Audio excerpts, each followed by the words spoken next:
Chapter 9. Dragon Food. Ben had never felt more terrified in his life. Nothing could compare to this. Not the vampire film festival his dad had taken him to, not the torture chamber at the wax museum, not even the night at math camp when the counselor had told the zombie brainsucker story. The dragon's dramatic size took Ben's breath away. His black chest was as broad as Grandpa Abe's Cadillac. His red eyes glowed like they were on fire.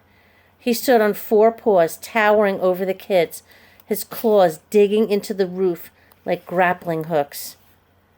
Pearl pressed against Ben, her whole body shaking as if she'd gotten very cold all of a sudden. "Ben," she whispered, "what should we do?" She grabbed his hand and squeezed.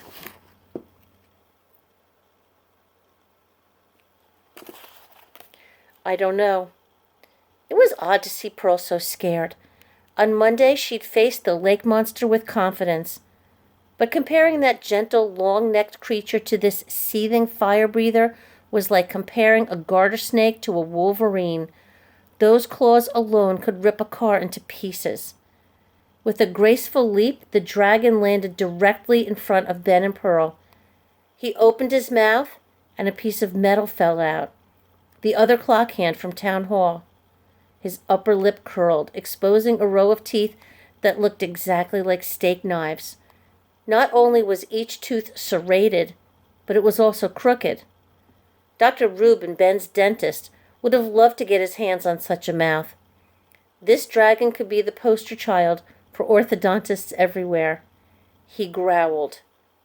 Ben clenched his jaw, holding back a sound that might have been a squeal, but might have also been a shriek. He couldn't be sure. His parents would be heartbroken if he got eaten. He could hear his grandfather's voice at the funeral. "Oi, Gewalt, who would have thought such a thing could have happened to such a nice boy?" Ben and Pearl both took a step back, then another. The dragon took a step forward, then another. Steam hissed from his nostrils.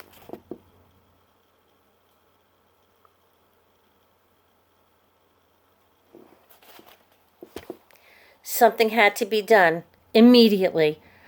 "Hello," Ben's voice sounded very far away, as if it had gotten trapped in his throat. "We're sorry if we disturbed you. We were just leaving." The dragon snorted. A flame shot out. "Whoa," Ben cried, as he pulled Pearl sideways. Fortunately, the flame shot way over their heads and did nothing more than heat up the air. Pearl clutched Ben's hand extra hard. "Please don't be mad. Mr. Tabby told us to come up here and clean up your..." She chewed on her lower lip. "Clean up your..." "Don't say poop," Ben whispered from the corner of his mouth. "We don't want to insult him."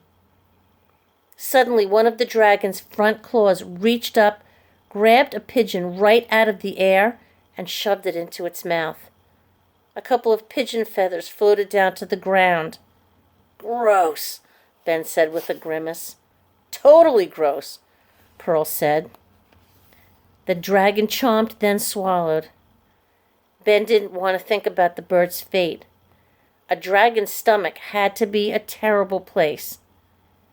"We work for Dr. Wu," he said, pointing to his lab coat. "We're the new apprentices." The dragon brushed a feather from his snout and continued staring at the kids. "I think you're right," Pearl whispered from the corner of her mouth. "Dragons don't speak people language. They're reptiles, and reptiles aren't very smart." The dragon's upper lip curled. Then he sat on his haunches, pressed his front claws together, and did something amazing. "I wonder," he said in a voice so deep it rumbled like thunder, "does an apprentice taste as good as a pigeon?" "Do you?" He stared directly at Ben.